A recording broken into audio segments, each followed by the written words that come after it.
చాలా రోజులుగా తెలంగాణ మంత్రివర్గ విస్తరణ వాయిదా పడుతున్నా ఇప్పుడు మాత్రం తుది దశకు చేరుకున్నట్టు కనిపిస్తోంది.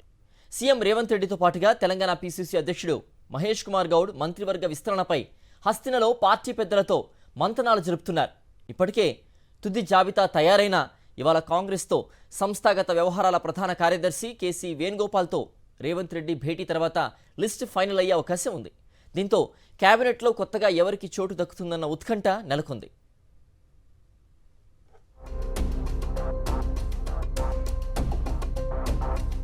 ఎన్నో నెలలుగా చర్చోపచర్చలకు తావిస్తున్న మంత్రివర్గ విస్తరణపై హస్తిన వేదికగా మరోమారు కసరత్తు మొదలైంది. నీతి ఆయోగ్ భేటీలో పాల్గొనేందుకు ఢిల్లీ వెళ్లిన ముఖ్యమంత్రి రేవంత్ రెడ్డి, అక్కడే ఉన్న పీసీసీ అధ్యక్షుడు మహేష్ కుమార్ మంత్రివర్గ విస్తరణ, పీసీసీ కార్యవర్గ కూర్పుపై పార్టీ సంస్థాగత వ్యవహారాల ప్రధాన కార్యదర్శి కేసీ వేణుగోపాల్తో గంటపాటు చర్చించారు. ఆశావాహుల సామాజిక వర్గాలు, స్థానిక బలాబలాలను పరిగణలోనికి తీసుకుని చర్చించారు. అయితే చర్చలు కొలిక్కి రాకపోవడంతో సోమవారం కూడా భేటీ కొనసాగనుంది. రాష్ట్ర మంత్రివర్గంలో స్థానం పొందే నేతల పేర్లను కాంగ్రెస్ అధిష్టానం దాదాపు ఖరారు చేసినట్లు తెలిసింది.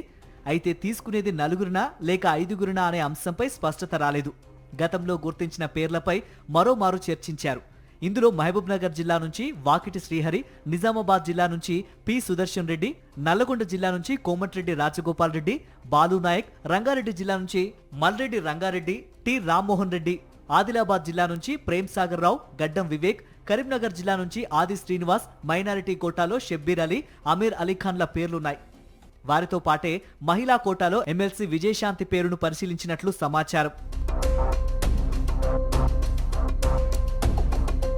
మంత్రివర్గ కూర్పుపై స్పష్టత రాకపోవడంతో కేసీ వేణుగోపాల్తో CM Revanth Reddy, PCC chief Mahesh Kumar Goud ఇవాళ భేటీ కానున్నారు. కేసీ వేణుగోపాల్తో పాటు కాంగ్రెస్ అగ్రనేత రాహుల్ గాంధీని వారిద్దరూ కలిసి మంత్రివర్గ అంశం, పీసీసీ కార్యవర్గంపై చర్చించి తుది నిర్ణయం తీసుకోనున్నారు.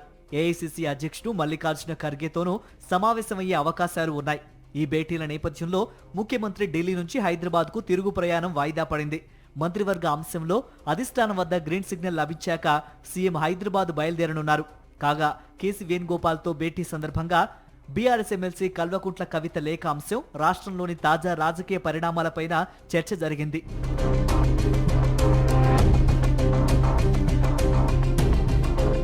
ఆశావాహులు చాలా మంది ఉన్న సామాజిక సమీకరణాలు, ప్రాధాన్యతల ఆధారంగా పలువురికి కేబినెట్లో చోటు కల్పిస్తారని తెలుస్తోంది. మొత్తంగా తెలంగాణ కేబినెట్ విస్తరణపై త్వరలోనే క్లారిటీ వచ్చే అవకాశం కనిపిస్తోంది.